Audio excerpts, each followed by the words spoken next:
La famille a emmené avec joie la maîtresse en voyage pour célébrer sa grossesse.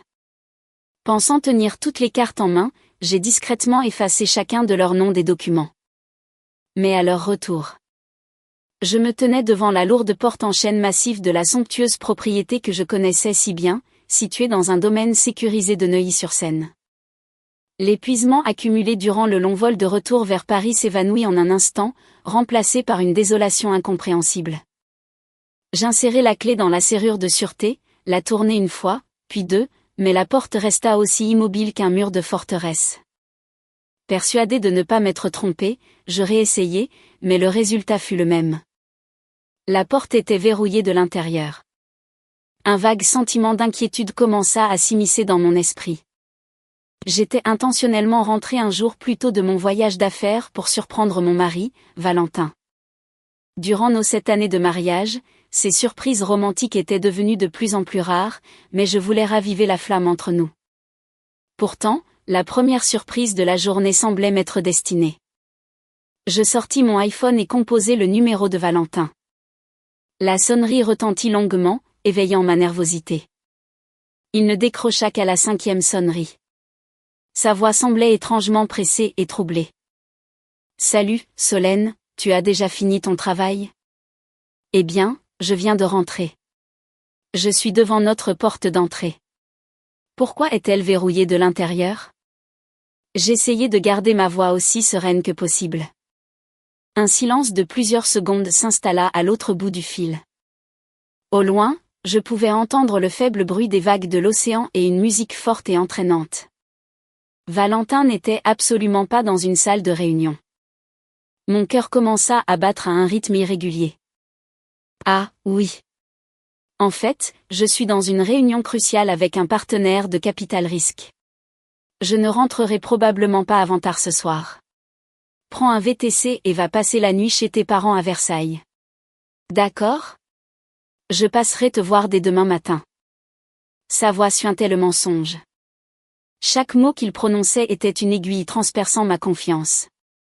Et où se trouve exactement cette réunion incroyablement bruyante où l'on entend la plage, demandai-je, sentant un frisson glacial me parcourir l'échine. Je suis à un sommet à Saint-Tropez, sur la plage de Pamplonne. Écoute, mon directeur m'appelle. Je dois raccrocher. Je t'appelle ce soir. Je t'aime. Il raccrocha précipitamment, ne me laissant pas le temps de poser d'autres questions. Je t'aime, à quel point ces 3 mots résonnaient de manière vide et écœurante dans ma tête. Je les avais entendus des milliers de fois au cours des 7 dernières années, mais ils ne m'avaient jamais autant donné la nausée qu'aujourd'hui. Sentant une impuissance totale, je traînai ma valise Rimowa vers l'entrée de la résidence. J'étais sur le point de commander un Uber Berlin pour me rendre chez mes parents quand Henri, l'agent de sécurité du domaine qui faisait sa ronde, m'aperçut et me salua poliment. « Tiens, Madame Valois, déjà de retour de votre voyage ? Vous avez bonne mine. »« Bonjour, Henri. »« Oui, je viens de rentrer, » dis-je en forçant un sourire crispé. « Dites-moi, Henri, est-ce que quelqu'un est passé à la maison aujourd'hui ? » « Attendez, vous n'êtes pas parti avec le reste de la famille ? » Le garde me regarda, les yeux grands ouverts de surprise. « Hier matin, j'ai vu monsieur Antoine Valois emmener votre mari et le reste de la famille vers l'aéroport d'Orly. Ils étaient si fiers, ils m'ont dit qu'ils s'envolaient tous pour Bora Bora pour une semaine afin de célébrer une grande nouvelle. Il y avait aussi une magnifique jeune femme avec eux. D'après ce qu'ils m'ont dit, c'était la fiancée de monsieur Valentin, et la grande nouvelle était une grossesse. Ils partaient donc tous à Tahiti pour fêter ça. Monsieur Antoine était aux anges à l'idée d'avoir enfin un petit-fils pour perpétuer le nom de la famille. Je les félicitai, bien sûr. Chaque mot du garde fut un coup de massue sur mon crâne. Grande nouvelle. Fiancée, grossesse, Bora Bora, toute la belle famille. Mon esprit tourbillonna dans une tempête chaotique et douloureuse d'informations. Le rideau de mensonges méticuleusement tissé par mon mari et sa famille venait d'être impitoyablement déchiré par un tiers qui ne se doutait de rien. Je ne me rappelle même pas comment j'ai pris congé du garde. Quand je repris mes esprits, j'étais de retour devant cette lourde porte en chêne, animée d'une détermination terrifiante. Je devais entrer dans cette maison. J'avais besoin de connaître la vérité. J'appelai un serrurier d'urgence haut de gamme. Ma voix résonnait de manière si froide et résolue qu'elle m'étonna moi-même. La douleur et la trahison se condensaient lentement en une énergie sombre, prête à tout détruire sur son passage. La tempête en moi ne faisait que commencer. Après avoir lutté pendant près de 20 minutes, le serrurier essuya son front, débita ma carte bancaire et courut presque vers sa camionnette, comme s'il avait senti l'air toxique et étouffant qui m'écrasait. Un lourd clic métallique annonça que la serrure était déverrouillée. Je poussai délicatement la porte et pénétrai dans la maison que j'avais fièrement appelée mon foyer. L'odeur des pivoines blanches, que ma belle-mère faisait disposer chaque semaine, me monta au nez. Mais aujourd'hui, même ce parfum me donnait la nausée. La maison était vide, mais les traces d'un départ précipité étaient partout.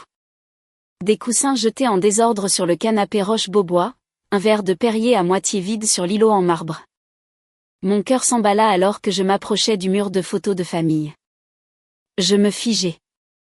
Juste entre notre photo de mariage et les clichés de nos séjours au ski à Courchevel au fil des ans, un cadre en argent flambant neuf trônait fièrement. Sur la photo, toute ma belle famille souriait de manière radieuse dans le terminal de l'aéroport, mon beau-père, ma belle-mère, mon beau-frère Bruno, sa femme, et Valentin. Il était pile au centre, une main sur l'épaule de sa mère, et l'autre enroulée autour de la taille d'une jeune femme inconnue. Elle affichait un sourire triomphant et portait une robe de créateur moulante qui dessinait clairement son ventre arrondi de femme enceinte. Il ressemblait à la parfaite famille heureuse et authentique, et moi, l'épouse légitime, je n'étais rien d'autre qu'une spectatrice inutile, un obstacle encombrant. Un violent frisson me parcourut l'échine. Je couvris ma bouche de ma main pour étouffer un sanglot. En trébuchant, je me dirigeai vers le bureau de Valentin et allumai l'œil Mac partagé. De mes doigts tremblants, je tapai le mot de passe, notre date d'anniversaire de mariage. Dès que l'écran s'illumina, la première chose que je vis fut un email de confirmation pour un complexe de luxe 5 étoiles à Bora Bora, réservé au nom de Valentin Valois. Client, Valentin Valois, Tiffany Vincent, suite lune de miel face à l'océan. Durée, 1 semaine. Une larme brûlante coula enfin sur ma joue. Je cliquai sur notre flux de photos iCloud partagé, cet espace que j'utilisais autrefois pour me vanter fièrement de nos moments de bonheur auprès de mes amis. C'est alors que le véritable enfer se déchaîna sous mes yeux. Des centaines de photos étaient en train de se charger activement dans un album intitulé « Célébration familiale Bora Bora ». Valentin donnant à cette femme des morceaux de fruits tropicaux. Ma belle-mère marchant sur la plage en lui tenant la main, la regardant avec la même affection tendre qu'elle avait autrefois réservée à sa propre fille. Mon beau-père posant sa main sur son ventre arrondi, souriant avec une satisfaction absolue. Toute la famille levant des coupes de champagne. Valentin et cette Tiffany attablés d'honneur. Ils étaient extatiques, passaient le meilleur moment de leur vie, célébrant leur trahison ultime. Dans leur monde, j'avais été complètement effacée. Je fis défiler les photos une à une, sentant mon cœur se déchirer en morceaux. Il y avait un gros plan sur le visage de Tiffany. Elle avait des traits acérés, prédateurs, et un sourire qui, tout en feignant l'innocence, était ouvertement provocateur. C'était comme s'il me fixait directement, se moquant de ma stupidité et de mon ignorance. Il y avait aussi de courtes vidéos. Des rires animés. La voix de ma belle-mère appelant Tiffany, notre magnifique nouvelle fille. La voix de Valentin promettant que dès que la paperasse serait réglée, il offrirait à la mère de son enfant la vie qu'elle méritait. Tout était là. Cette paperasse, c'était moi. Un obstacle à éliminer sur leur chemin vers le bonheur. Un problème à résoudre. 7 ans d'amour, 7 ans de dévouement, 7 ans de sacrifice. Tout se résumait à cette horrible réalité. Je n'avais pas seulement été trahi par mon partenaire de vie.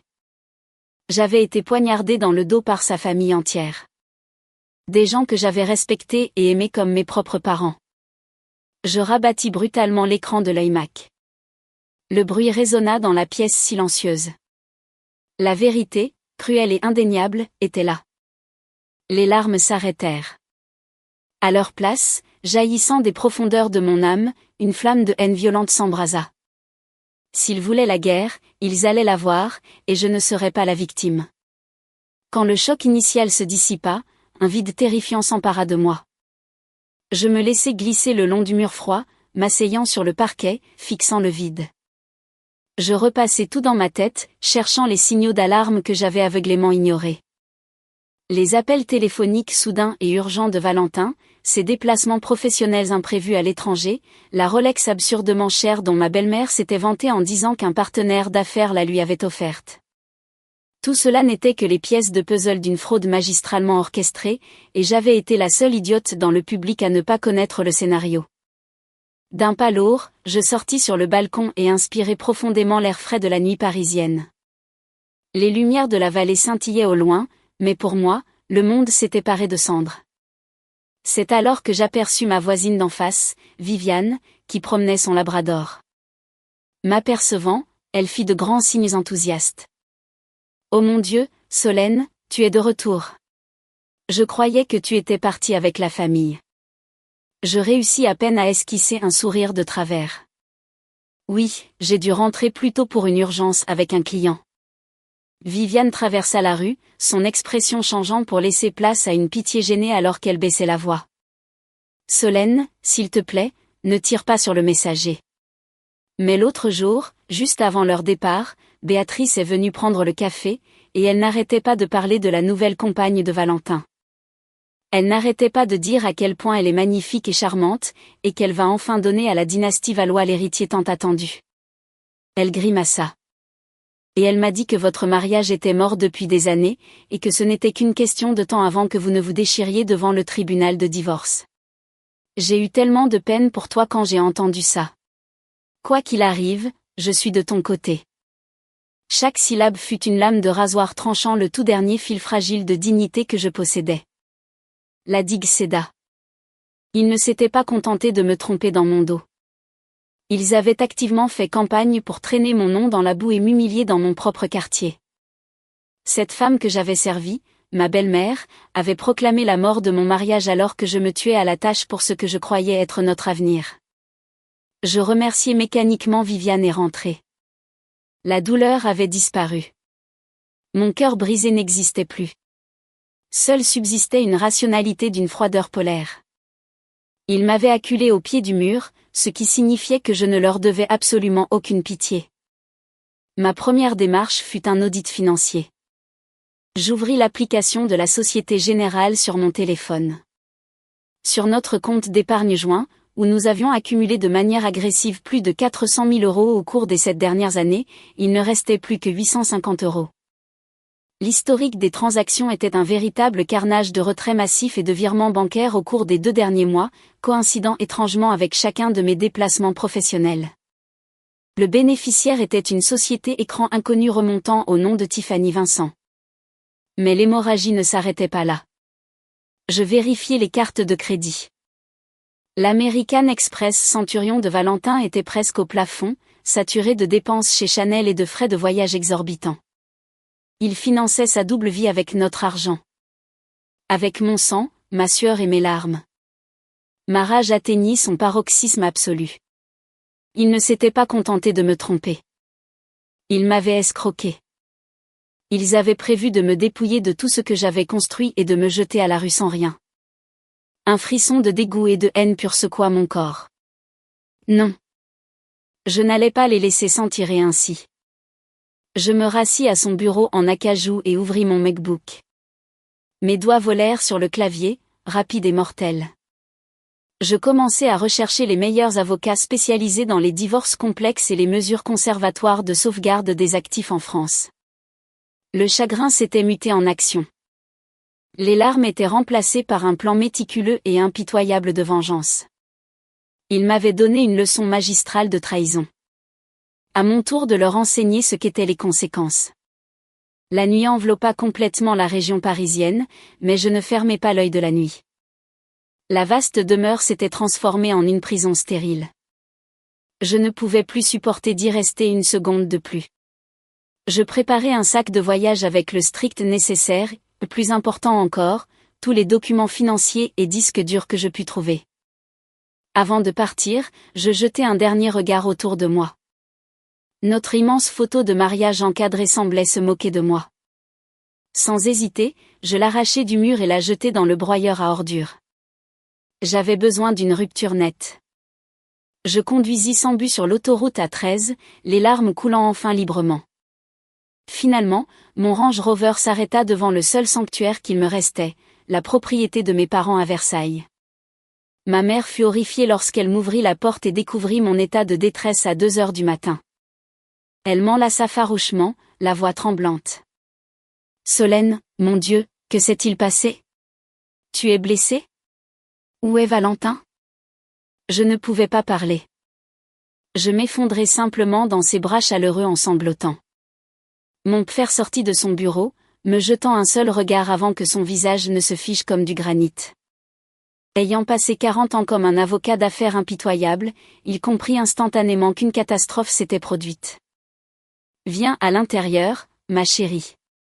Raconte-nous tout. » « Prends ton temps, » dit mon père d'une voix grave, imposante, mais profondément réconfortante.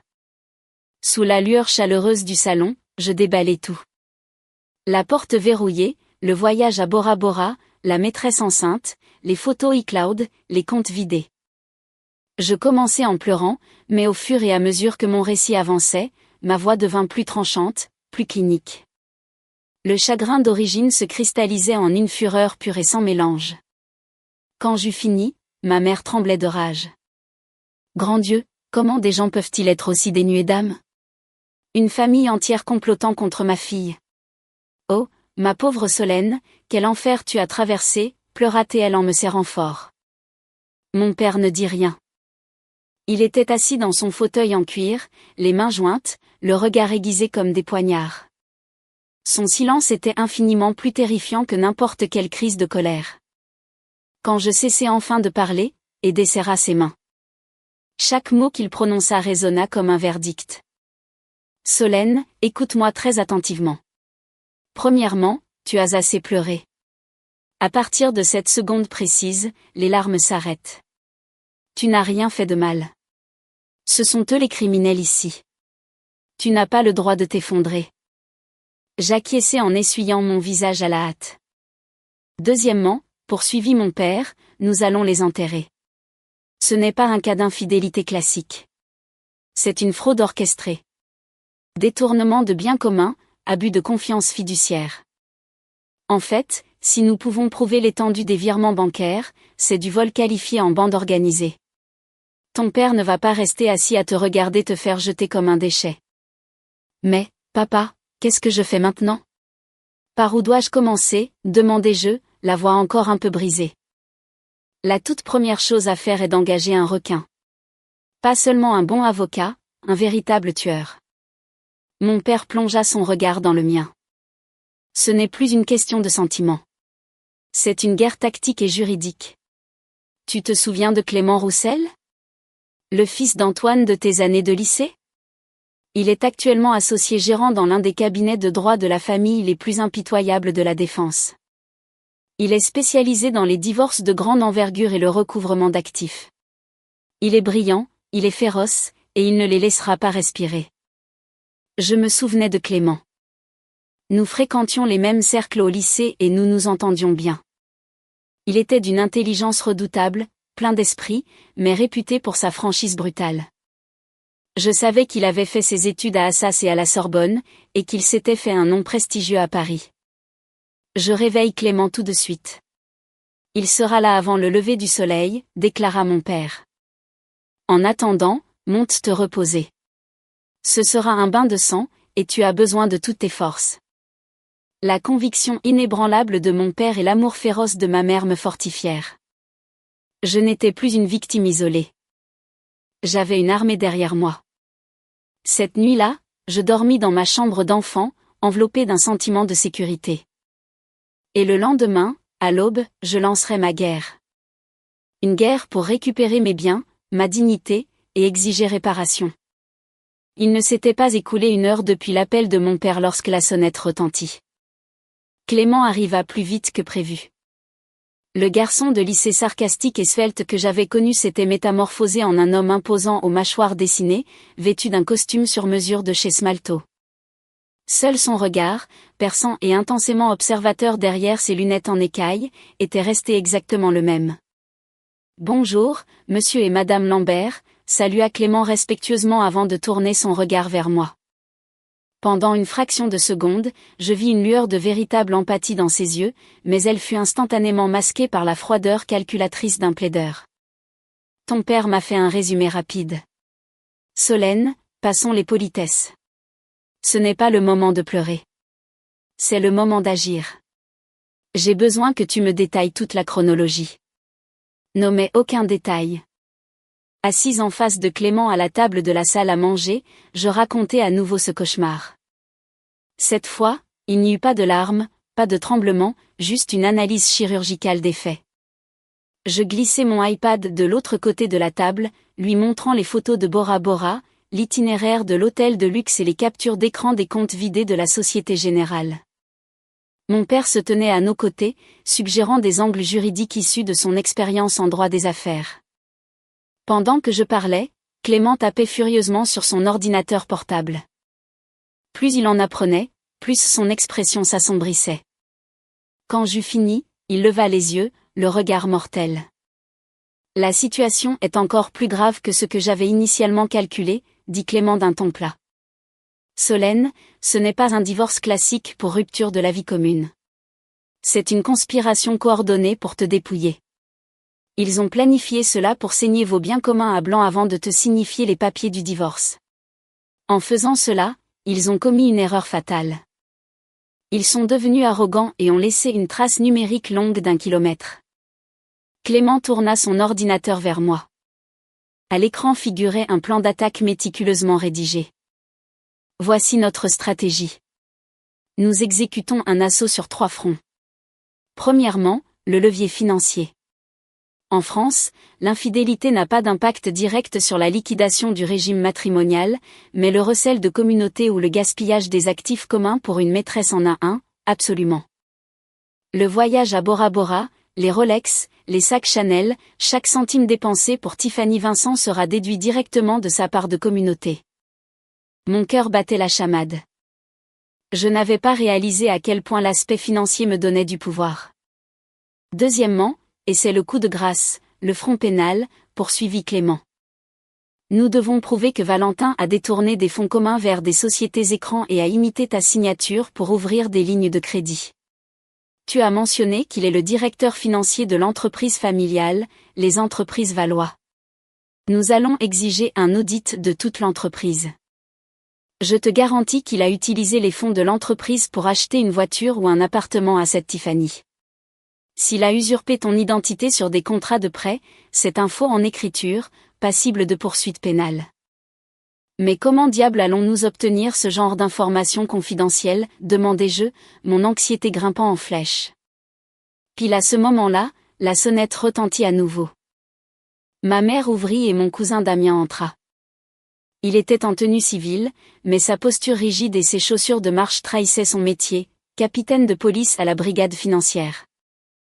Mon oncle, je suis venu aussi vite que possible, dit Damien en me serrant chaleureusement l'épaule. Tu tiens le coup, petite? Je survis, répondis-je avec un hochement de tête crispé. Timing parfait, Damien. Nous avons besoin de tes compétences spécifiques, dit Clément avec un sourire de requin. Tout d'abord, j'ai besoin d'une enquête approfondie sur une femme nommée Tiffany Vincent. Quelque chose me dit que c'est une croqueuse de diamants professionnelle. Deuxièmement, j'ai besoin d'un relevé complet de toutes les transactions immobilières sous les noms de Valentin Valois, Tiffany Vincent ou de toute société écran associée au cours des 24 derniers mois. Et troisièmement, si tu as des contacts qui peuvent fureter du côté de la comptabilité des entreprises Valois, active-les. Damien acquiesça en sortant un carnet de notes.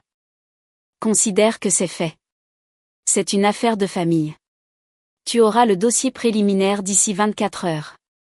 Honnêtement, la réputation d'escroc de Valentin était un secret de polichinelle dans le milieu. Seule Solène était trop loyale pour le voir. Les mots de Damien furent une pilule difficile à avaler, mais j'avais besoin de cette dure réalité pour garder les idées claires. Et le troisième front, conclut Clément en refermant brusquement son ordinateur portable, c'est la guerre psychologique. Nous frappons vite, fort, et dans un silence total. Pendant qu'ils sirotent des cocktails à Bora Bora, nous allons leur tendre un piège inéluctable à Paris. À leur atterrissage, leur réalité ne sera plus que cendre. Ce matin-là, le salon de mes parents se transforma en QG de guerre. Mon père, le vieux tacticien, Clément, le général menant la guerre éclair, Damien, l'agent de renseignement recueillant les informations, et moi, l'épouse bafouée, transformée en arme mortelle. Le feu de la haine dans ma poitrine ne me consumait plus. Il éclairait le chemin menant à la ruine absolue de la famille Valois. Le lendemain matin, alors que j'examinais un tableur d'actifs avec Clément, mon téléphone vibra. Identité de l'appelant, Valentin. Mon estomac se noua et une vague de nausée m'envahit. Je regardais Clément avec panique. Il leva la main pour me faire signe de respirer et s'approcha. Réponds. Tu es l'épouse aimante et naïve. Ne lui donne aucune raison de paniquer. Si tu peux simuler quelques larmes, fais-le. Fais-le parler. Mets le haut-parleur. Je pris une grande intonation de calme, refoulant mon dégoût. Je fis glisser mon doigt sur l'écran et pris une voix au perché, légèrement tremblante. Valentin, chéri, tout va bien? Tu ne m'as pas rappelé hier soir. J'étais tellement inquiète. Salut, bébé. Je sais. Je suis vraiment désolée. Les réunions de présentation de projet ont duré incroyablement tard et j'étais complètement épuisée. Sa voix était fluide, dégoulinante d'une affection bien rodée. C'est pas grave, dis-je en forçant un petit reniflement. Tu me manques, c'est tout. S'il te plaît, ne te tue pas à la tâche à Saint-Tropez. Tu as mangé? Clément me fit un signe du pouce levé, mimant un silencieux, brillant. Je vais bien, bébé. Promis. On termine bientôt les réunions. Je devrais rentrer à Paris d'ici quelques jours. Il mentait sans le moindre effort. Tu es bien chez tes parents? Oui, je suis là-bas. La maison me semblait si grande et vide sans toi. J'en rajoutais dans la fragilité, jouant le rôle de l'épouse dépendante qu'il aimait manipuler. Au fait chérie, je me suis connectée à notre compte de la Société Générale hier pour payer le jardinier, et il y a un truc bizarre sur notre compte d'épargne joint. On dirait qu'une énorme somme d'argent a été transférée. Je stresse un peu. Je lançai l'appât. Un silence pesant et prolongé s'installa. Je pouvais presque imaginer le sang se retirer de son visage. Ah, oui, bébé. Ne panique pas. C'est un apport temporaire. J'ai dû transférer ces fonds pour un prêt relais important sur un nouveau projet immobilier commercial. Je voulais te faire la surprise quand l'affaire serait conclue. Le retour sur investissement va tripler nos liquidités d'ici 6 mois. Tu n'as pas besoin de te casser la tête avec ça. Oh, Dieu merci, soupirai-je de façon théâtrale. J'ai cru qu'on s'était fait pirater ou un truc du genre. Bon, alors vas-y, cartonne dans tes réunions. Je ne te dérange plus. Je t'aime. Dès que je raccrochais, je m'effondrais sur ma chaise, complètement épuisée. Faire semblant d'aimer l'homme que je voulais détruire était pire qu'une torture physique. Impeccable, dit Clément en me tapant sur l'épaule. Il a paniqué et a inventé un investissement fantôme. Cela prouve son intention coupable. Il pense que tu es totalement sous son contrôle.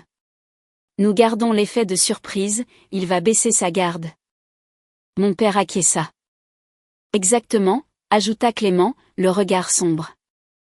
Mais c'est maintenant que commence la partie dangereuse. Solène, tu dois retourner à la maison de Neuilly-sur-Seine. Dans son bureau, dans son coffre-fort physique. C'est là que se trouvent les documents compromettants.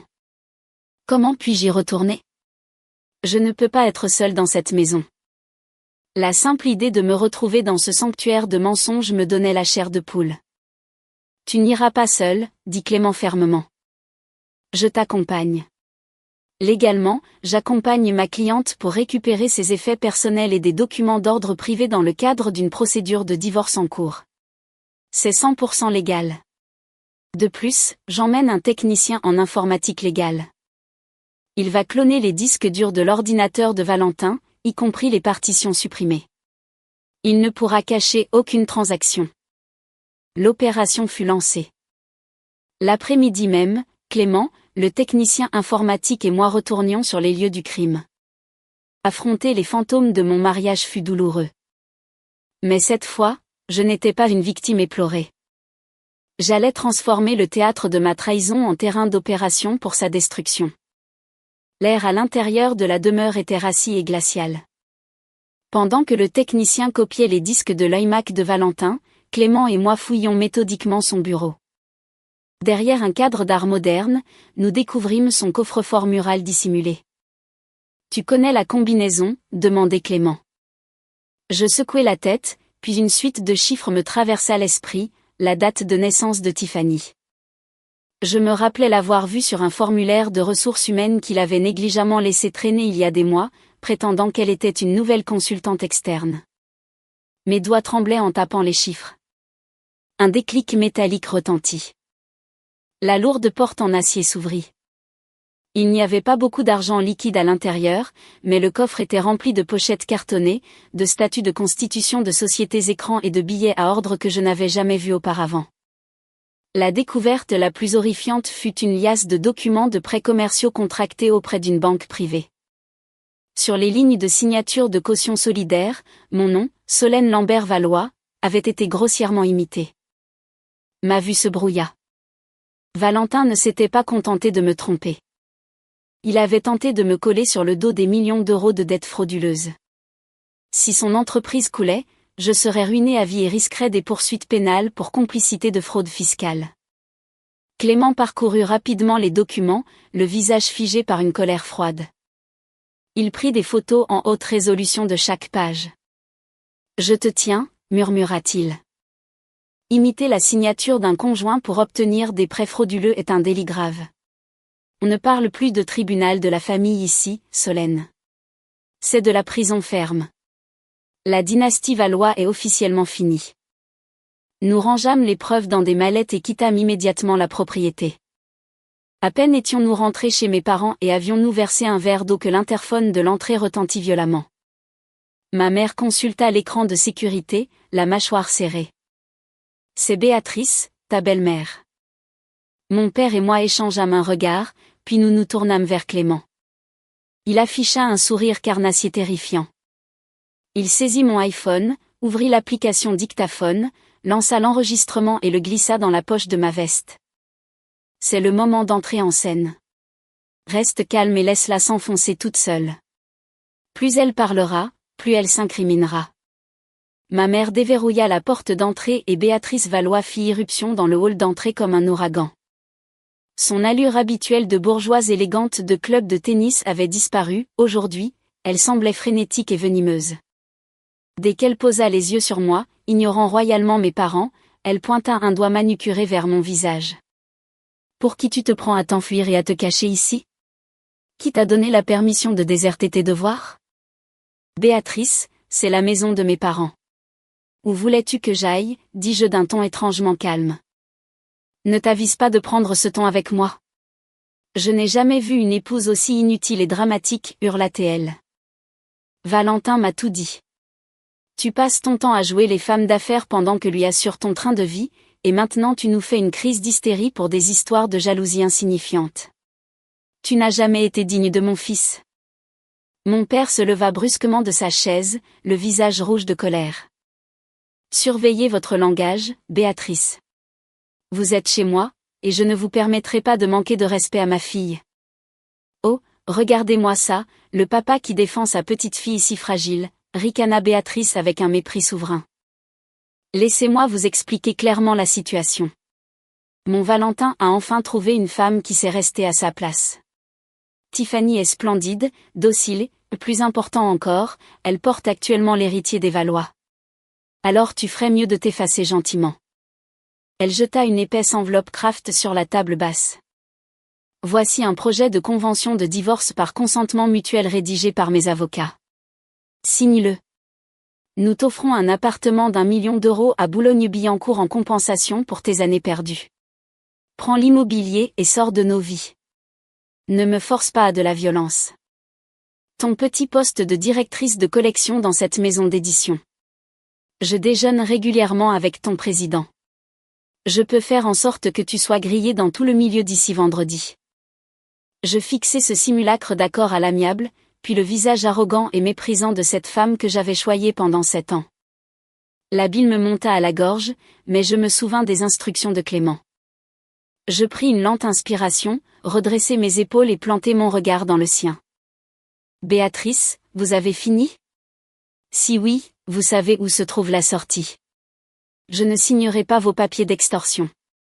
Je n'accepterai pas votre argent pour me taire. Et pour ce qui est du divorce, dites à votre fils que nous nous verrons au tribunal. Quoi? Son visage se déforma sous le coup d'une stupéfaction absolue.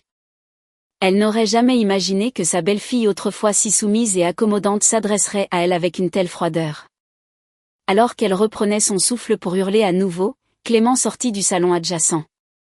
Il tenait son propre iPhone à la main, l'écran d'enregistrement bien visible. Madame Valois, bonjour. Je m'appelle Clément Roussel, avocat associé chez Roussel et Associés, et conseil de Solène. Sachez que conformément à la loi, je vous notifie officiellement que cette conversation est enregistrée. Vos menaces explicites d'extorsion, de représailles professionnelles et vos tentatives de coercition pour faire signer des documents frauduleux à ma cliente ont toutes été consignées. Cela fera un effet magnifique devant un juge. Le visage de Béatrice se vida instantanément de ses couleurs, passant d'un rouge brique à un gris maladif. Elle bafouilla, pointant un doigt tremblant entre Clément et moi, avant de tourner les talons et de quitter la maison presque en courant, proférant une série de jurons tandis qu'elle s'enfuyait. La lourde porte d'entrée claqua derrière elle. Je me laissai retomber sur le canapé, l'adrénaline retombant d'un coup. Clément arrêta l'enregistrement avec un large sourire. Elle vient de nous offrir sur un plateau d'argent les preuves d'une tentative d'extorsion et de harcèlement. Passons maintenant à la phase suivante. Il est temps de rendre visite à la future Madame Valois. Le soir même, Damien envoya un dossier lourdement crypté à Clément. L'enquête de moralité sur Tiffany Vincent était édifiante. Elle avait 24 ans, venait d'une petite commune sinistrée du nord de la France et avait abandonné ses études pour monter à Paris. Son historique professionnel était pratiquement inexistant, mais son passé sentimental était un modèle du genre en matière de chasse aux fortunes. Elle s'était fait une spécialité de cibler des cadres mariés, fortunés et d'âge mûr. Valentin n'était pas sa première cible, et si les choses tournaient mal, il ne serait pas la dernière. C'était une parasite professionnelle. Mais l'information la plus accablante que Damien avait découverte concernait l'adresse du luxueux appartement que Valentin lui avait acheté. Il s'agissait d'un penthouse de 3 millions d'euros situé à La Défense, enregistré exclusivement au nom de Tiffany Vincent. Cependant, les fonds pour l'apport et l'acquisition provenaient entièrement des comptes des entreprises Valois, maquillés sous forme de prestations de conseil fictives. Abus de biens sociaux et détournement de fonds, commenta Clément en tapotant le dossier. Solène, je veux que tu ailles la voir en personne. Nous avons besoin d'une confirmation concrète qu'ils entretiennent une résidence secondaire frauduleuse. Et pour être honnête, je veux que tu la déstabilises. J'appréhendais cette idée. Je ne voulais pas respirer le même air que la femme qui avait réduit ma vie en cendres. Mais la logique m'imposait de regarder le cauchemar en face pour rompre définitivement mes derniers liens affectifs avec Valentin. Je devais le voir de mes propres yeux. J'y vais, dis-je fermement. Le lendemain matin, je conduisis mon Range Rover jusqu'à la tour de la Défense. Clément m'attendait dans un café de l'autre côté de l'avenue, prêt à intervenir si la situation dérapait. Je pris l'ascenseur privé menant au dernier étage. Lorsque les portes s'ouvrirent, je pris une profonde inspiration pour calmer les battements de mon cœur. Au-delà des portes, ce que je vis affiché à côté des doubles portes d'entrée pulvérisa le peu de calme qu'il me restait. C'était une plaque en laiton brossé sur laquelle était gravé « Famille Valois ». Il ne prenait même pas la peine de se cacher. Ils se faisaient passer publiquement pour mari et femme, construisant leur nouvel empire clinquant sur les ruines de ma vie. Mon sang ne fit qu'un tour. J'appuyai fermement et longuement sur la sonnette. Quelques secondes plus tard, la porte s'ouvrit. Tiffany Vincent se tenait là, drapée dans un peignoir de soie vaporeux qui laissait entrevoir sa grossesse, une main posée sur sa hanche. Elle me dévisagea, son expression se transformant instantanément en un rictus de mépris. Elle était encore plus provocante en vrai, dotée d'une beauté standardisée de réseau social. Ouais, c'est pourquoi? Sa voix était nasillarde et agressive. Je suis Solène, l'épouse de Valentin Valois, dis-je en détachant chaque syllabe. Tiffany éclata d'un rire strident et désagréable. Ah, d'accord. C'est toi, le boulet légitime. J'ai beaucoup entendu parler de toi. Qu'est-ce que tu fais là? Valentin n'est pas là. Il est occupé à régler les détails de la création d'un compte d'épargne pour notre fils. Je ne suis pas venue pour lui. Je suis venue pour toi. Tiffany haussa un sourcil parfaitement épilé. Pourquoi faire? Pour me tirer les cheveux? Ma pauvre, trouve-toi une vie. Tu devrais avoir honte de ne pas avoir su garder ton homme. Tu crois franchement qu'une femme d'affaires vieillissante peut rivaliser avec moi? Chaque mot qu'elle crachait était un coup de poignard. Mais je ne perdis pas mon calme. Je fixai son ventre, puis ses yeux, et affichai un sourire glacial, dénué de toute émotion. Je ne suis pas venue ici pour me battre avec toi, Tiffany. Je suis venue t'apporter un retour à la réalité. Premièrement, Valentin et moi sommes toujours légalement mariés. Votre jolie petite plaque « Famille Valois » là-bas est une excellente preuve photographique de l'utilisation de nos fonds communs pour entretenir une maîtresse. Le sourire arrogant de Tiffany vacilla légèrement. Deuxièmement, dis-je en faisant un pas vers elle, ce pantouse a été acheté avec de l'argent détourné de l'entreprise familiale. Le fisc et la police judiciaire vont saisir cette propriété d'ici la fin du mois. En tant qu'unique propriétaire d'un bien acheté avec de l'argent volé, je te conseille de te trouver un excellent avocat pénaliste, car tu risques des poursuites pour recel d'abus de biens sociaux. Quoi? C'est quoi ces mensonges psychotiques? Bafouilla Tiffany en croisant les bras sur sa poitrine. Son assurance insolente s'évaporait à vue d'œil. Et troisièmement, ajoutai-je en me penchant pour lui chuchoter à l'oreille d'un ton glacial, tu crois vraiment que ce bébé est ton ticket d'or? Ne sois pas assez stupide pour croire que cela fera de toi la nouvelle Madame Valois. Pour moi, tu n'es rien. Mais quand la famille Valois découvrira la vérité sur ton précieux petit héritier, eh bien, nous verrons combien de temps tu pourras continuer à jouer à la poupée dans ce pantouse. Profitant bien tant que tu le peux. Les enquêteurs frappent généralement tôt le matin. Je tournai les talons et me dirigeai vers l'ascenseur. Je l'entendis hurler des insanités derrière moi, mais je m'en moquais. J'avais semé la graine de la paranoïa. J'avais brisé sa façade d'invincibilité. Dans cette escarmouche, j'avais versé le premier sang, et le carnage ne faisait que commencer. En sortant de cette tour, je me sentis étrangement légère. La haine était toujours là, mais elle ne me consumait plus aveuglément. C'était une force canalisée qui guidait mes moindres mouvements. Le lendemain matin, Clément et moi nous rendîmes à l'agence principale de la Société Générale. Muni de mon livret de famille et des premières analyses financières de Clément prouvant un détournement massif de fonds communs, j'exigeais le blocage immédiat de tous nos comptes joints et de toutes les cartes de crédit rattachées à mon nom ou à notre patrimoine commun. Le directeur de l'agence hésita, mais dès que Clément brandit la menace d'engager la responsabilité de la banque pour complicité passive de fraude, il s'exécuta sur le champ. Les quelques milliers d'euros restants sur les comptes sécurisés furent transférés sur un compte personnel ouvert à mon seul nom. Nous venons de leur couper les vivres, m'expliqua Clément en sortant de l'agence. Sans liquidité, il ne pourra pas maintenir son train de vie de ministre à Bora Bora.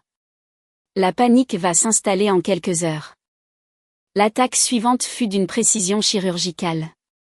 En tirant profit de mon statut d'épouse légitime du directeur financier, Clément engagea un cabinet d'audit indépendant réputé, recommandé par mon père, pour signifier une mise en demeure officielle aux entreprises Valois. La mise en demeure exigeait un audit immédiat des comptes de la société sur les 36 derniers mois. La lettre contenait une menace radicale: si le conseil d'administration ne s'exécutait pas sous 48 heures, nous saisirions le tribunal de commerce en référé pour faire nommer un administrateur de surveillance. Nous attaquions les fondations mêmes de la fortune des Valois. Comme Clément l'avait prédit, les retombées furent immédiates. Cet après-midi-là, alors que j'étais à mon bureau dans la maison d'édition pour valider un manuscrit, mon téléphone se mit à vibrer frénétiquement. C'était Valentin. Je le laissai sonner jusqu'à la dernière seconde, puis je décrochai d'une voix volontairement ensommeillée. Allô, Valentin? Solène, tu dormais? Sa voix avait perdu toute sa rondeur hypocrite. Il était dans un état de panique totale. Oui, j'avais une migraine, j'ai fait une sieste. Qu'est-ce qui se passe, chérie, dis-je en bâillant de manière exagérée. Solène, c'est de la folie. Mon American Express est refusé. Les cartes de la société sont bloquées. Je ne peux même pas retirer d'espèces au distributeur. Connecte-toi à nos comptes tout de suite. Dis-moi si tu as encore accès. Quoi? Attends. Je feignis la stupéfaction. Laisse-moi ouvrir l'application. Oh mon Dieu, Valentin. Le compte d'épargne est totalement bloqué. C'est écrit blocage administratif. Chérie, est-ce qu'il y a un problème avec ce prêt-relais géant dont tu m'as parlé? Est-ce qu'ils l'ont bloqué pour des vérifications de sécurité? Je lui renvoyai magistralement son propre mensonge en pleine figure. Un silence de mort s'installa. Je pouvais presque l'entendre hyperventiler. Son excuse d'investissement fantôme se transformait en nœud coulant autour de son cou. Oui. Oui, ça doit être ça, bafouilla Valentin, la voix brisée. Je vais appeler mon conseiller financier tout de suite pour régler ça. Oh, et Valentin, j'ai reçu un email bizarre du conseil d'administration des entreprises Valois. Un truc à propos d'un audit des comptes. Tu es au courant? Un audit, hurla-t-il, perdant complètement son calme. J'imagine que c'est juste une procédure de routine de l'administration fiscale, dis-je d'une voix mielleuse. Ne te stresse pas pendant ton voyage. Je gère les choses ici. Je raccrochai et souris. Je gère les choses. Oh oui, j'allais m'occuper de sa famille avec le plus grand soin. J'allais amputer leurs ressources une par une jusqu'à ce qu'ils se noient dans le marécage de cupidité qu'ils avaient eux-mêmes créé. Notre contre-offensive était un succès total. Il ne me restait plus qu'à regarder les rats s'agiter dans le piège. Au cours des 3 jours suivants, les appels de Valentin devinrent erratiques. Parfois, il tentait de m'amadouer, d'autres fois, il exigeait des explications dans une rage folle. Je maintins parfaitement mon rôle d'épouse inquiète et naïve. Pendant ce temps, à Paris, notre machine de guerre tournait à plein régime. Tard un soir, Clément m'appela, le ton pressant. Solène, nous avons une complication majeure.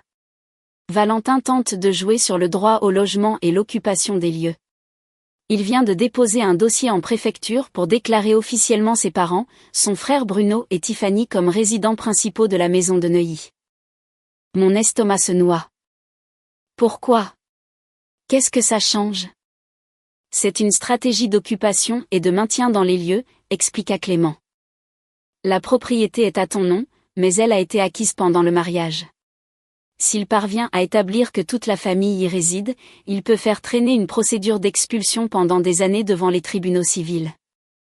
Ils prétendront que c'est le domicile familial principal et extorqueront la moitié de la valeur de la maison pour partir. Nous devons anéantir cette tentative immédiatement. Comment? Demandai-je, mon anxiété grimpant en flèche. En jouant serré, répondit Clément, la voix pleine d'une sombre assurance. Tu te souviens des faux documents de prêt commercial que nous avons sortis de son coffre? Ce n'est pas seulement de la falsification de signature. C'est de l'usurpation d'identité et de l'escroquerie bancaire. Nous n'allons pas seulement bloquer sa demande de résidence. Nous allons paralyser leur existence tout entière. Qu'est-ce que ça veut dire? Ça veut dire que j'appelle ton cousin Damien. Nous allons signaler cette fraude massive aux autorités judiciaires et aux fichiers des incidents de crédit. Nous allons faire bloquer leurs comptes et signaler leurs identités pour usurpation. Ils ne pourront plus ouvrir un compte, prendre un train ou un avion, louer une voiture ou même faire une transaction administrative. Ils vont devenir des fantômes financiers. Le lendemain matin, Clément, Damien et moi nous rendîmes à la direction de la police judiciaire. Grâce à sa plaque, Damien nous fit entrer directement dans le bureau du commissaire divisionnaire. Je lui exposai l'intégralité du cauchemar, l'abus de biens sociaux, les fausses signatures sur des prêts de plusieurs millions d'euros, la tentative d'appropriation hostile de mon bien immobilier. Clément apporta l'estocade juridique. Monsieur le commissaire, le suspect, Valentin Valois, a imité à plusieurs reprises la signature de ma cliente et utilisé ses données personnelles pour garantir des dettes professionnelles frauduleuses. Il tente actuellement de falsifier des déclarations administratives pour occuper illégalement sa résidence principale. Nous avons de bonnes raisons de penser que toute la structure financière de la famille Valois repose sur des faux en écriture, du blanchiment et de l'escroquerie en bande organisée. Nous demandons officiellement l'ouverture d'une enquête préliminaire et le signalement de leurs comptes. Le commissaire examina les preuves physiques indiscutables du dossier. Sa mâchoire se serra. Il me regarda avec une moue de sympathie grave, puis fit un signe de tête à Damien. Enregistrez la plainte, transmettez les signalements au parquet. Je veux que les réquisitions bancaires soient prêtes d'ici vendredi. En sortant du commissariat sous le soleil de Paris, je ressentis un frisson glacial. Je venais de porter un coup fatal à toute la dynastie. Je les avais dépouillés de leurs moyens de fonctionner dans la société. Leurs vacances de luxe à Bora Bora allaient tourner au cauchemar administratif absolu. Pendant que les Valois suffoquaient à l'autre bout du monde, bloqués avec des cartes de crédit refusées et des comptes gelés, je décidai de porter l'estocade psychologique ultime. Le coup qui détruirait à jamais tout espoir de retour en arrière. Je veux vendre la maison de Neuilly, dis-je à Clément dans son bureau de la Défense. Clément faillit s'étouffer avec son expresso. Vendre une propriété de 4,5 millions d'euros ? Maintenant ? Tout de suite, répondis-je d'une voix sans appel. Elle est à mon nom, acquise via une donation de mes parents avant le mariage. Le blocage administratif a stoppé leur tentative d'occupation. Ils n'ont aucun droit légal pour bloquer la vente. Je veux qu'ils rentrent de l'aéroport en pensant retrouver leur forteresse et qu'ils trouvent un nouveau propriétaire en train de changer les serrures. Clément me fixa, un mélange de stupeur et de profonde admiration dans les yeux. Tu es absolument terrifiante, Solène, et j'adore ça. C'est le coup de grâce ultime. Tu récupères d'importantes liquidités et tu réduis en cendres le monument de son ego. Tu brises son esprit. Mais vendre une demeure de luxe à Paris prend des mois, intervint mon père, assis sur le canapé, l'air inquiet.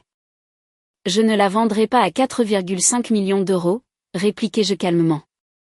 Je vais la proposer hors marché à 3,2 millions d'euros payables immédiatement, avec une signature d'acte sous 7 jours. Avec un tel rabais, un investisseur étranger ou un homme d'affaires pressé la rachètera en quelques heures. Je veux que ce soit réglé avant leur retour. Le plan fut lancé instantanément. Grâce au vaste réseau de promoteurs et de banquiers d'affaires de mon père, le bruit courut qu'une superbe demeure à Neuilly avec un titre de propriété impeccable était disponible pour un prix bradé. Exactement comme je l'avais prévu, en moins de 48 heures, un homme d'affaires à la tête d'un groupe logistique asiatique fit une offre d'achat comptant. Il cherchait un pied-à-terre de prestige à Paris pour ses associés internationaux. Le prix et l'emplacement étaient trop beaux pour être refusés. Une semaine plus tard, j'étais assise dans un cabinet de notaire huppé de la place Vendôme, signant l'acte de vente définitif. Alors que ma plume glissait sur le papier épais, une tempête d'émotions m'envahit. Cette maison était censée être mon foyer pour toujours. C'était là que j'imaginais élever mes enfants et vieillir. Ce fut également la terre où le mensonge le plus noir prit racine. En signant ce document, je la réduisais en cendres. Il n'y avait aucun regret, seulement le soulagement immense d'avoir retiré une tumeur. Les 3,2 millions d'euros furent transférés directement sur un compte fiduciaire insaisissable que Clément avait ouvert pour moi. Les ponts étaient définitivement coupés.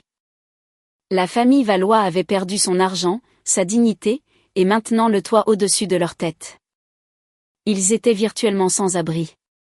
Que allaient-ils ressentir en traînant leurs bagages devant cette porte en chêne pour y trouver un inconnu ? Exactement ce que j'avais ressenti, voir son monde s'effondrer en un instant. Ma guerre se déroulait de façon rigoureuse. Chaque mouvement que je faisais enfonçait un peu plus les Valois dans l'abîme. J'aurais dû me sentir victorieuse, ivre de joie. Mais curieusement, depuis quelques jours, mon corps me semblait lourd et fatigué. Chaque matin, je me réveillais avec de violentes nausées.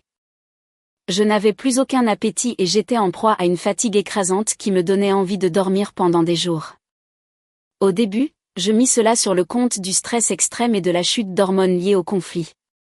Cette guerre psychologique était épuisante. Mais ma mère, remarquant à quel point j'étais pâle et affaiblie, refusa de laisser passer cela. Solène, je t'emmène à l'hôpital américain de Neuilly pour un bilan complet. Je ne peux pas te regarder dépérir ainsi. Pour lui faire plaisir, j'acceptai un rendez-vous dans une clinique privée de Boulogne-Billancourt. Après des prises de sang et plusieurs examens, je restai à attendre dans le salon feutré. Une demi-heure plus tard, la gynécologue, une femme chaleureuse de l'âge de ma mère, nous fit entrer dans son cabinet. Elle examina les résultats sur sa tablette, puis afficha un sourire bienveillant. « Eh bien, Madame Valois, félicitations. Vos constantes sont tout à fait normales. En fait, j'ai une merveilleuse nouvelle. » Mes oreilles se mirent à siffler. « Une merveilleuse nouvelle ? Qu'est-ce que vous voulez dire ? » « Vous êtes enceinte, Solène, » sourit le médecin. « Environ 5 semaines. L'embryon est parfaitement implanté. Tout se développe très bien. Étant donné votre constitution fine, les nausées matinales vous affectent simplement un peu plus.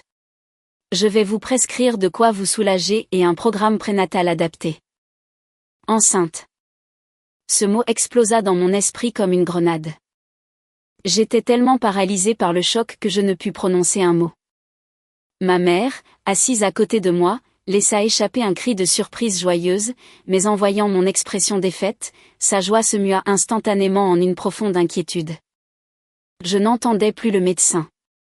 Mon cerveau tournait en boucle dans une panique pure. Une vie grandissait en moi, le fruit d'un mariage pourri et mensonger. C'était mon enfant, certes, mais il portait aussi le sang de Valentin. Mon plan de vengeance si parfait, ma détermination de fer, tout venait de voler en éclats en une fraction de seconde. Que étais-je censé faire ? Le garder ? Perpétuer la lignée de l'homme qui avait tenté de détruire ma vie, et être condamné à voir ses traits sur le visage de mon enfant chaque jour de ma vie ? Mais l'alternative. Un frisson me glaça le dos. C'était mon bébé, ma propre chair. Je ne pouvais pas être aussi impitoyable. Je sortis de la clinique comme un automate. Ma maman serrait inconsciemment le cliché de l'échographie, un minuscule point noir pesant 1 million de tonnes qui réécrivait toute ma réalité. Ma guerre venait de devenir infiniment plus complexe. Je ne me battais plus seulement pour ma propre survie. J'avais le destin d'une vie innocente entre mes mains. Le chemin devant moi s'enfonçait dans l'obscurité totale. Les jours qui suivirent cette visite médicale furent les plus sombres de mon existence. Je m'enfermai dans ma chambre chez mes parents, refusant de parler à quiconque. La guerre civile qui faisait rage en moi me déchirait. Mon instinct maternel me poussait farouchement à protéger ce minuscule cœur qui battait en moi. Mais ma raison me hurlait que cet enfant serait une chaîne incassable me liant à jamais à la famille Valois. Ma vengeance touchait à son but, mais ce bébé changeait tout. Alors que je me noyais dans mon propre désespoir, mon téléphone sonna. C'était un numéro parisien inconnu. Je rejetai l'appel. Il sonna encore et encore. Finalement, excédé, je décrochai, prête à passer mes nerfs sur l'importun.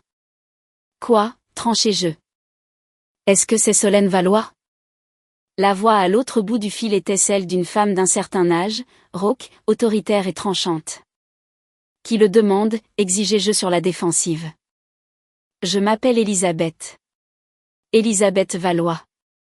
Je suis la tante biologique de Valentin. Je me figeai.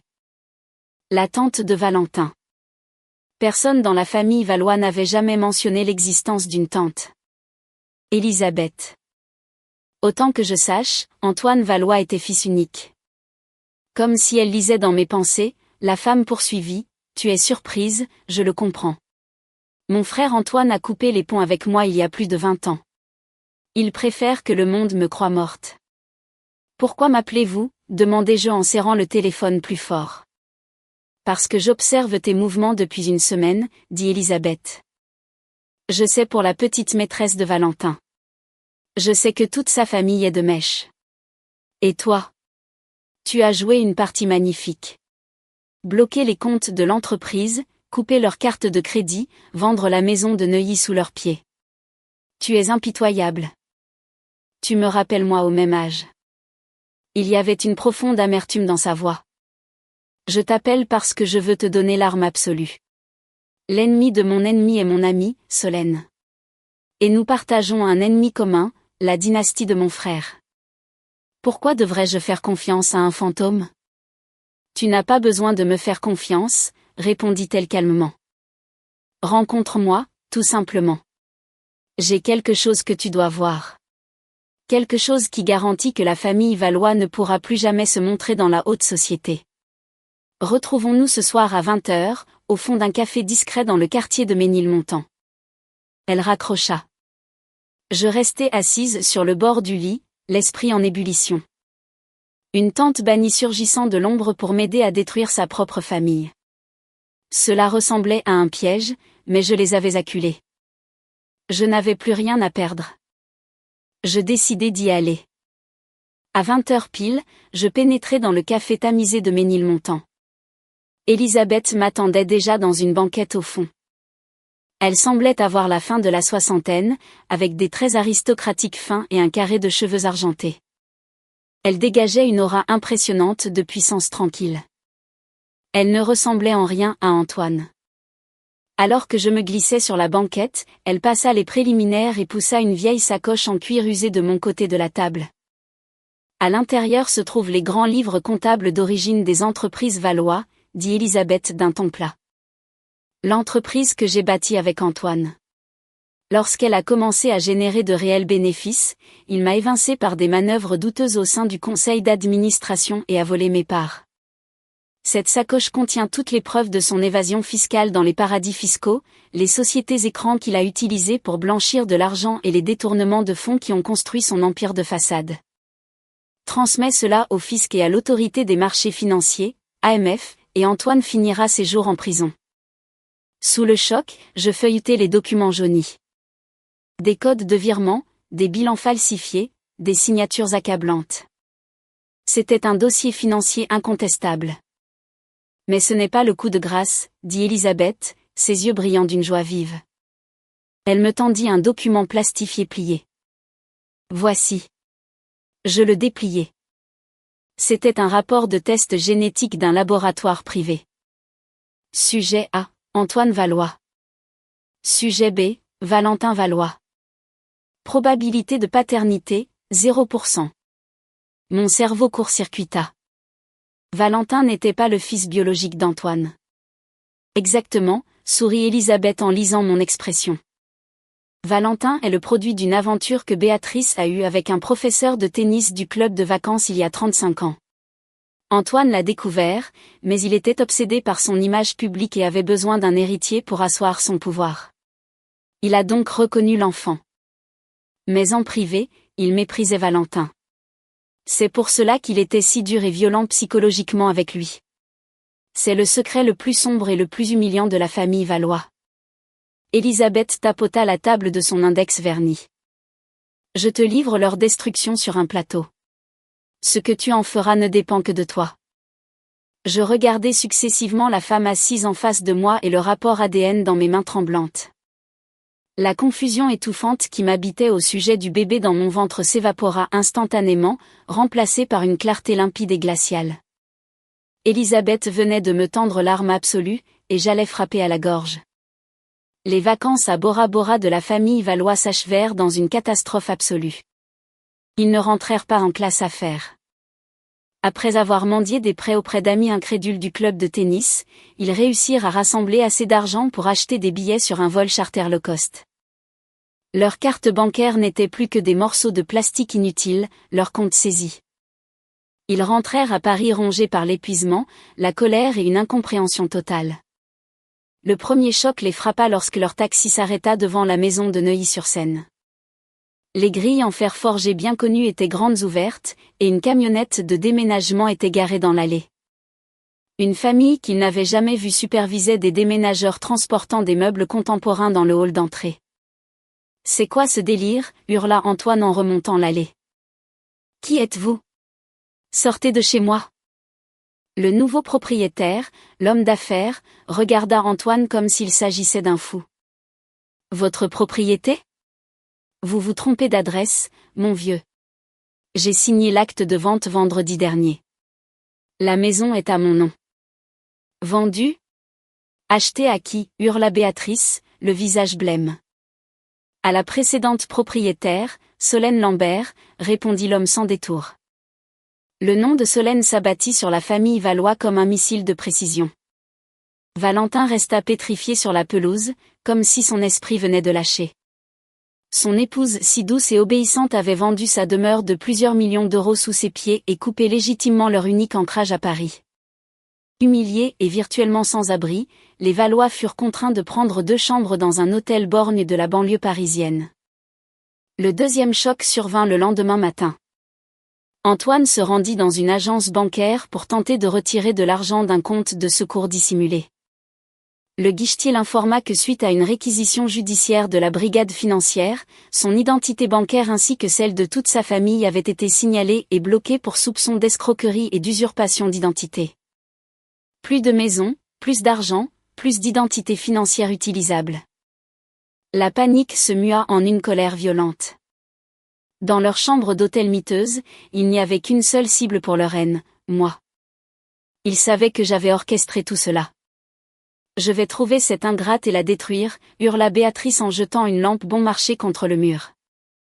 Valentin, resté prostré dans un état de choc depuis 48 heures, finit par exploser. Il ne pouvait pas concevoir que j'aie pu mener cette entreprise de destruction toute seule. Il imaginait qu'un cabinet concurrent me soutenait. Mais il lui fallait du sang. On va à son bureau, grogna Valentin, les yeux injectés de sang. On va la traîner devant tout le monde. On va l'obliger à lever les blocages et à tout nous rendre. Ce que les Valois ignoraient, c'est que j'étais assise à mon bureau, à les attendre de pied ferme. Le lendemain matin, j'arrivai à la maison d'édition dans le centre de Paris, habillée comme pour un enterrement. Je portais un tailleur pantalon rouge écarlate, la couleur du pouvoir, la couleur du sang. J'avais méticuleusement appliqué mon maquillage pour masquer les cernes de la fatigue liée à ma grossesse, ne laissant transparaître qu'une armure de glace impénétrable. Je n'étais plus la victime. Aujourd'hui, j'étais l'exécutrice. Clément avait posté 2 agents de sécurité privés en civil dans le hall d'accueil. Mon cousin Damien avait garé sa voiture de police banalisée dans la rue adjacente, son équipe prête à intervenir. À l'étage, dans la grande salle de réunion vitrée du comité de direction, un projecteur était relié à mon MacBook. Sur le bureau de l'ordinateur figurait l'intégralité de nos preuves. J'avais tendu un piège parfait, et les personnes concernées couraient droit vers l'explication. Juste avant 10 heures, mon téléphone vibra. C'était Damien, la voix vibrante d'excitation. Solène, je viens de recevoir les résultats urgents du laboratoire d'analyse génétique. Un petit cadeau d'adieu pour le grand final. Quel résultat, Damien, demandai-je, mon rythme cardiaque s'accélérant. Quelques jours plus tôt, après avoir affronté Tiffany dans son Pantouse de la Défense, j'avais confié à Damien une tâche délicate. En exploitant les bases de données judiciaires, il avait pu comparer l'empreinte génétique de Valentin et de son frère Bruno avec un échantillon de cheveux que Tiffany avait laissé sur le canapé blanc immaculé de son appartement.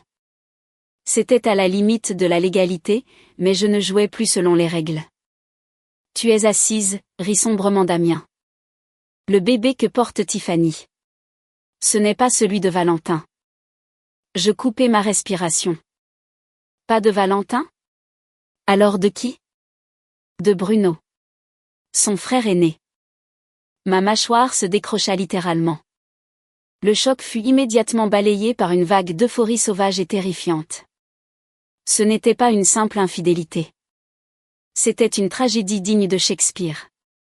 La maîtresse tant aimée, celle qui portait le précieux héritier des Valois, avait conçu l'enfant avec le frère aîné. Le grand frère fréquentait la maîtresse du cadet. L'arbre généalogique des Valois était pourri jusqu'à la moelle. Damien, tu es un dieu, murmurai-je, un sourire glacial s'étirant sur mes lèvres. Envoie-moi le document PDF immédiatement. Je glissai le fichier dans un dossier intitulé « Échec et maths ». J'avais tout. La fraude d'entreprise, les détournements de fonds, et les 2 secrets génétiques les plus destructeurs de l'histoire de leur famille. J'avais invité mon président et les chefs de service à me rejoindre dans la salle de réunion pour un point d'information urgent sur une question de sécurité personnelle pouvant impacter l'entreprise. La curiosité avait rempli la pièce. Je voulais un public. Je voulais que l'humiliation des Valois soit un spectacle public. À 10h15, les portes de l'ascenseur s'ouvrirent et le tumulte éclata dans les bureaux. La famille Valois ignora l'accueil et força le passage dans l'open space. Valentin menait la charge, l'air dément et sauvage, suivi de près par ses parents, Bruno et la femme de ce dernier.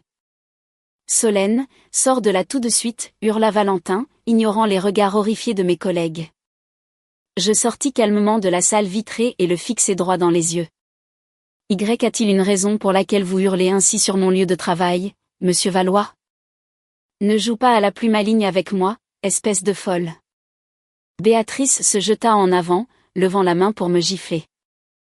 Mais les 2 agents de sécurité s'interposèrent instantanément, lui saisissant les bras pour la repousser. Pourquoi as-tu vendu la maison? Pourquoi nos comptes sont bloqués? Qu'est-ce que tu as dit aux flics? Hurla Valentin, postillonnant de rage. J'affichai un sourire doux, d'une sérénité terrifiante. Je pense que ce sont d'excellentes questions, Valentin. Pourquoi ne pas entrer dans la salle de réunion pour examiner les réponses ensemble? À moins que tu ne préfères que tout l'étage en profite. Sans attendre de réponse, je fis demi-tour et pénétrai dans la salle. Les cadres de l'entreprise étaient assis dans un silence de plomb. Les Valois, aveuglés par la rage et la confusion, s'engouffrèrent à ma suite. Dès que les portes vitrées furent verrouillées, je saisis la télécommande du projecteur et me tins en bout de table. Bienvenue à la famille Valois, dis-je, ma voix résonnant contre les vitres. Je vous ai réunis ici pour vous présenter un court documentaire. Le titre est « Fraude ». J'appuyai sur le bouton. L'immense écran s'alluma, projetant les photos de Valentin et Tiffany s'embrassant sur la plage de Bora Bora.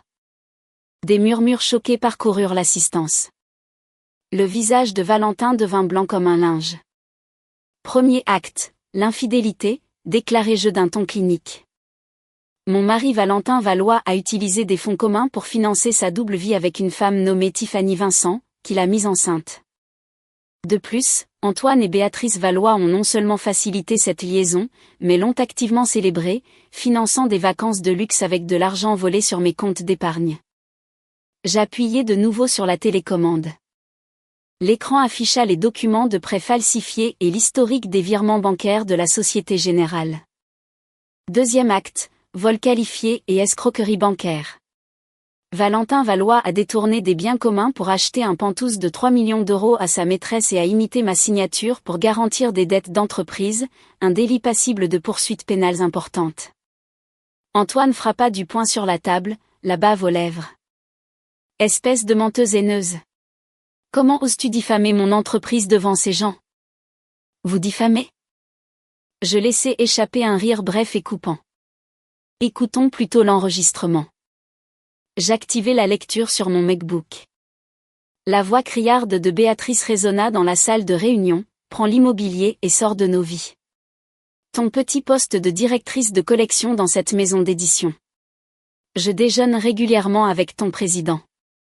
Je peux faire en sorte que tu sois grillé dans tout le milieu d'ici vendredi. Les cadres présents fixèrent Béatrice avec un dégoût non dissimulé. Mon président croisa les bras, lui jetant un regard noir. Béatrice s'effondra sur une chaise en cuir, ses jambes ne la portant plus, le visage livide en réalisant qu'elle venait d'être enregistrée en flagrant délit de tentative d'extorsion et de menace. Et maintenant, le grand final, dis-je, fixant intensément Valentin. Tu étais si fier de ton fils, n'est-ce pas, Valentin? Le grand héritier des Valois. J'activai la télécommande. Le rapport ADN que Damien m'avait envoyé s'afficha sur l'écran. Je le lus à haute voix, ma voix résonnant comme celle d'un juge prononçant une sentence. Analyse de paternité, sujet Bruno Valois et le fœtus porté par Tiffany Vincent. Conclusion, probabilité de paternité de 99,9%. Un silence de mort s'abattit sur la salle. On aurait entendu une mouche voler. Valentin tourna lentement la tête vers son frère aîné, le regard empreint d'une incompréhension totale. Bruno recula, secouant frénétiquement la tête, tandis que sa femme laissa échapper un cri strident avant de s'effondrer au sol. Tu as couché avec elle, chuchota Valentin, la voix brisée. Tu as couché avec Tiffany? Mais attendez, ce n'est pas fini, m'écriai-je pour couvrir le tumulte, ma voix dominant la pièce. Il reste un dernier secret. Un secret qu'Antoine garde enfoui depuis 35 ans. J'appuyai une dernière fois sur la télécommande. Le vieux rapport génétique transmis par la tante Elisabeth s'afficha à l'écran. Valentin, dis-je, ma voix retombant dans un chuchotement qui transperça pourtant les cris de la pièce. Ce père qui t'a rabaissé, qui exigeait la perfection, ce n'est pas ton père biologique. Ta mère a eu une liaison avec un professeur de tennis. Tu n'es pas un Valois. Tu n'es rien du tout. Ce fut le coup de grâce. Le dernier fil retenant la raison de Valentin se rompit brutalement. Il poussa un rugissement sauvage, d'une violence inouïe, le cri d'une bête blessée, et se jeta par-dessus la table de réunion, les mains tendues vers ma gorge. Je vais te tuer. Avant même que ses doigts ne puissent effleurer ma veste, les portes vitrées s'ouvrirent à toute vitesse. Police. Tout le monde au sol. Damien et 3 policiers en uniforme investirent la pièce.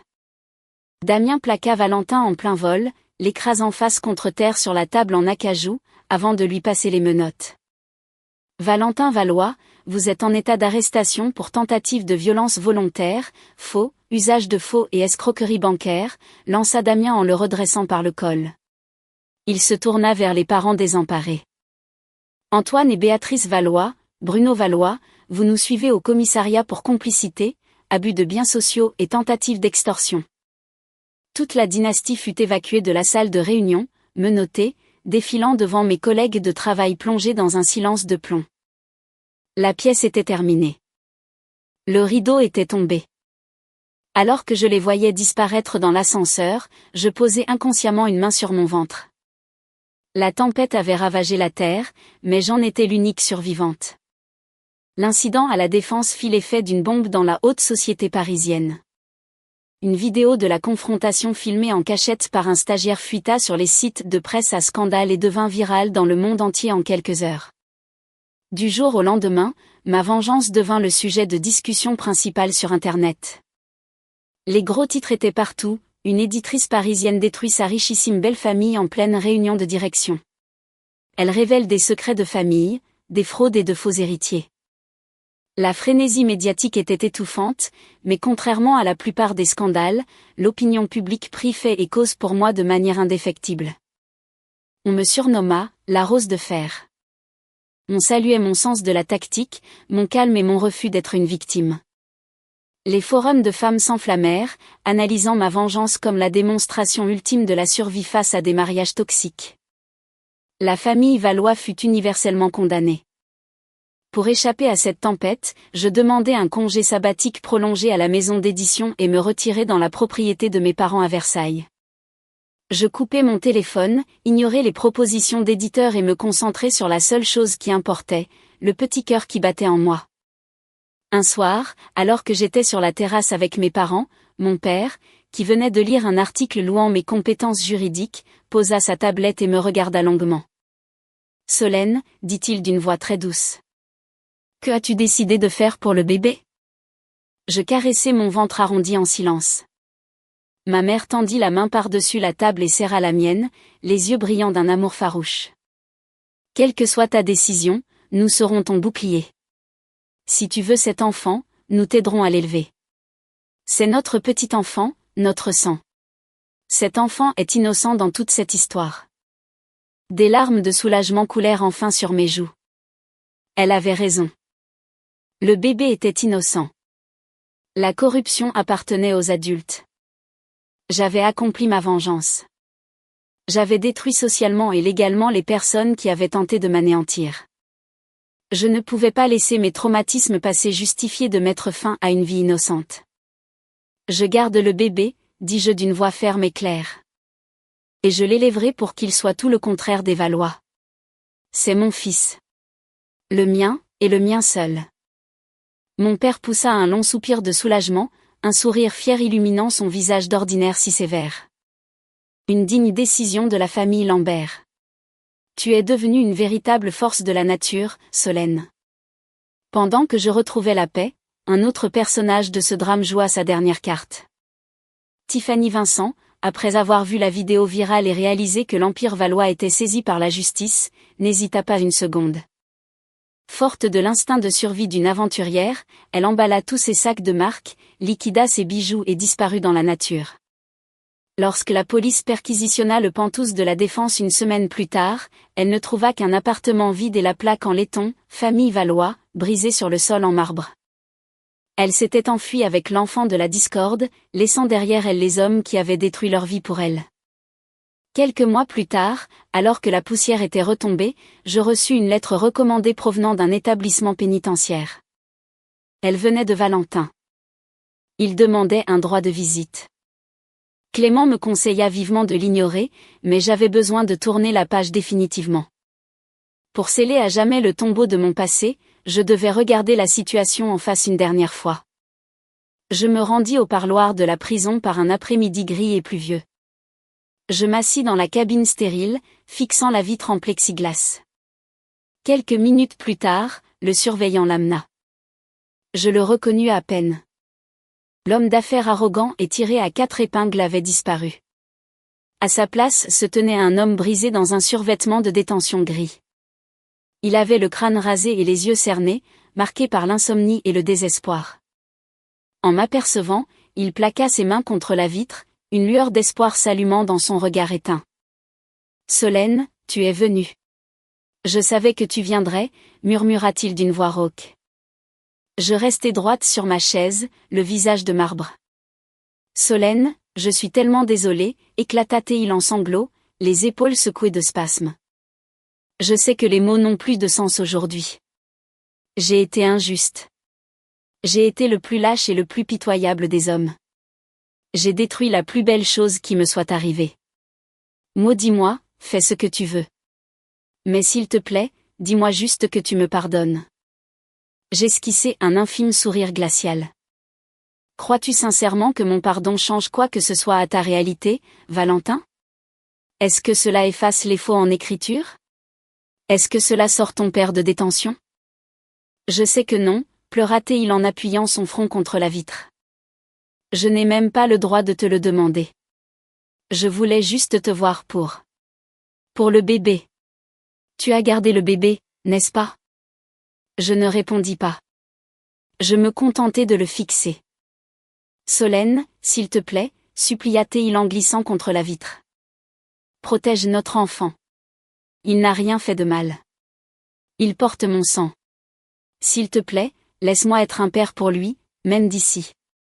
Quand je sortirai, je ferai n'importe quel travail pour subvenir à vos besoins, je le jure. Mon fils, le corrigeai-je, ma voix plus froide que la glace. Cet enfant est le mien.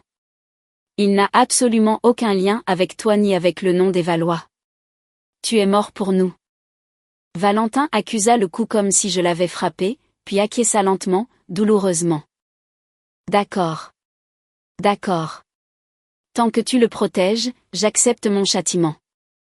Il hésita, jetant un coup d'œil par-dessus son épaule vers le gardien avant de baisser la voix dans un murmure inquiet. Solène, il y a autre chose. Ma tante Elisabeth, la femme qui t'a donné les dossiers. Je fronçai légèrement les sourcils. Méfie-toi d'elle, chuchota Valentin, une crainte sincère vibrant dans sa voix. Elle n'est pas la justicière que tu crois. Elle déteste notre famille, oui, mais c'est une manipulatrice. Elle ne t'a pas aidé par solidarité. Elle s'est servie de toi comme d'un outil pour détruire mon père afin de pouvoir racheter les actifs liquidés des entreprises Valois pour une bouchée de pain. Sa cruauté fait passer celle de mon père pour de la gnognotte. Ne la laisse pas entrer dans ta vie. Avant que je ne puisse répondre, la sonnerie retentit. La séance de parloir était terminée.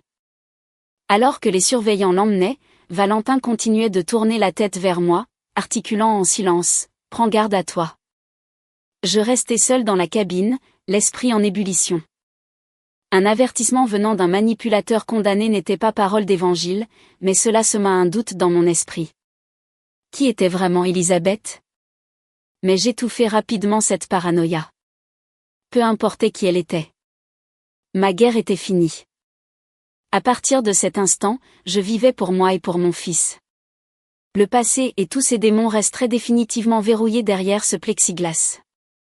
1 an plus tard, j'étais assise sur la terrasse en bois d'une superbe maison contemporaine nichée sur les falaises de la côte de Granit Rose, en Bretagne. La brise fraîche de l'Atlantique s'engouffrait dans mes cheveux, chargée d'embrun et de senteurs de landes bretonnes. La pollution, le bruit et les souvenirs toxiques de Paris étaient désormais à des années-lumière. J'avais choisi ce havre de paix sauvage et artistique pour reconstruire ma vie. Un cri vigoureux provenant de la chambre d'enfant interrompit mes pensées. Je souris et me dirigeai vers l'intérieur. Debout dans son lit en chêne sur mesure se tenait un adorable petit ange potelé. Il avait mes grands yeux sombres et mon menton obstiné. Je l'avais nommé Robin, lui souhaitant une vie ancrée dans la force et une liberté absolue. La naissance de Robin avait été l'exorcisme ultime de mes traumatismes. En le regardant dormir, en écoutant son rire innocent, je savais avec une certitude absolue que choisir la vie avait été la plus belle victoire de ma guerre. Avec les 3,2 millions d'euros de la vente de la maison de Neuilly, j'avais organisé ma renaissance. J'avais placé la moitié de cette somme sur un compte bloqué pour Robin, acheté cette maison sur la côte et passé mes journées à écrire. J'avais canalisé chaque once de ma rage, de ma douleur, de ma stratégie et de ma libération finale dans un récit autobiographique. Je l'avais intitulé « Renaître des cendres ». Le livre connut un succès phénoménal. Il se classa en tête des meilleures ventes de livres dès sa première semaine et y resta pendant 6 mois. Il devint le guide de survie de référence pour les femmes piégées dans des relations toxiques. De directrice de collection, je devins une figure littéraire respectée et un symbole d'émancipation. Grâce aux importantes redevances générées par le livre, je réalisai mon dernier rêve. Je fondai une association caritative baptisée « Éclat intérieur ». Nous offrions une assistance juridique de premier ordre, des services d'experts comptables et des solutions d'hébergement d'urgence aux femmes cherchant à s'extirper de violences financières et psychologiques. L'association connut un développement rapide, devenant une aide précieuse pour des femmes qui se croyaient sans défense. Quant aux Valois, la justice les détruisit. Antoine Valois fut condamné à 15 ans de prison ferme pour fraude fiscale, faux et blanchiment d'argent. Les entreprises Valois furent liquidées par décision de justice pour apurer les dettes et les amendes de l'État. Valentin fut condamné à 7 ans d'emprisonnement pour faux et tentative d'agression. Bruno s'en sortit avec une peine avec sursis et une interdiction d'exercer toute activité de gestion, ruinant définitivement sa carrière. Béatrice, déchue de sa fortune, de son statut social et de sa santé mentale, fut placée dans un établissement de soins spécialisés. La dynastie avait été anéantie. Je ne repensai plus jamais à eux. Un soir, l'association « Éclat intérieur » organisa un grand gala de bienfaisance dans un palace de Deauville. En tant que fondatrice, je portais une superbe robe de soirée émeraude, naviguant au milieu des invités pour obtenir des dons.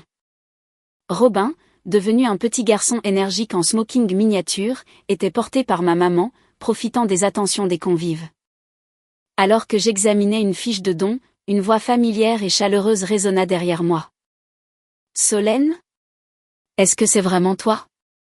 Je me retournai pour faire face à un homme de grande taille, séduisant, avec un regard doux derrière ses lunettes fines. Je clignai des yeux, cherchant à situer son visage avant de faire le lien.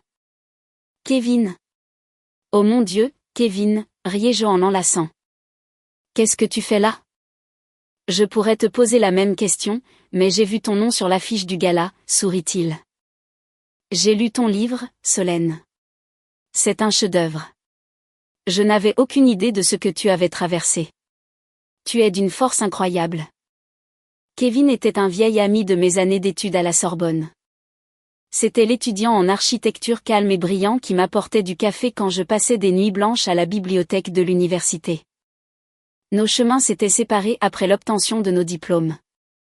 Il était aujourd'hui un architecte éco-responsable très demandé, travaillant sur un projet de complexe hôtelier écologique sur la côte et avait réservé sa place dès qu'il avait su que j'animais l'événement. Nous passâmes le reste de la soirée à discuter sur la terrasse, face au bruit des vagues. Kevin était apaisant. Il ne cherchait pas à me flatter ni à m'interroger sur les détails de mon passé. Il se contentait de me regarder, avec une chaleur que je n'avais pas ressentie depuis 10 ans. Plus tard cette nuit-là, alors que je bordais Robin dans son lit, mon téléphone vibra. Un numéro inconnu. C'était Valentin. Je passe bientôt devant la commission de libération conditionnelle. Est-ce que tu pourrais m'envoyer une photo du petit, s'il te plaît? Je n'ai plus rien d'autre. Je fixai l'écran lumineux. Mon cœur ne s'emballa pas. Mes mains ne tremblèrent pas. Je ne ressentis absolument rien. Je fis glisser mon doigt, supprimer le message et bloquer le numéro. Cet homme n'était qu'un fantôme, et je ne croyais plus aux apparitions. Quelques jours plus tard, Kevin vint me voir dans notre maison bretonne. Il n'apporta pas de bouquet de fleurs extravagants ni de cadeaux ostentatoires. À la place, il entra avec une magnifique maquette en bois finement sculptée d'une cabane perchée qu'il avait construite lui-même pour Robin. Robin poussa des cris de joie, s'emparant du jouet et entraînant immédiatement Kevin sur le tapis du salon pour jouer. Je m'adossai au plan de travail de la cuisine, savourant mon café tout en observant cet homme brillant et doux construire patiemment des tours en bois avec mon fils. Cette scène était si profondément paisible qu'elle m'emplit de joie. Kevin leva les yeux vers moi. Il m'offrit un sourire doux et sincère. Solène, je sais que ta vie est très bien remplie en ce moment, mais si tu es partante, j'aimerais beaucoup t'inviter à dîner. Juste toi et moi. Je regardais Kevin, puis Robin qui riait aux éclats alors qu'une tour de cubes s'écroulait. Je sentis la glace qui avait enveloppé mon cœur ces 2 dernières années fondre définitivement. Je lui rendis son sourire, alors que le soleil du matin inondait la pièce d'une douce lumière dorée. J'adorerais, Kevin. Un nouveau jour se levait sur la côte sauvage, un jour délivré des tempêtes, des mensonges et de la guerre. Il ne restait que l'horizon infini de l'océan, la douceur du soleil, et la certitude tranquille d'un bonheur que j'avais traversé l'enfer pour mériter.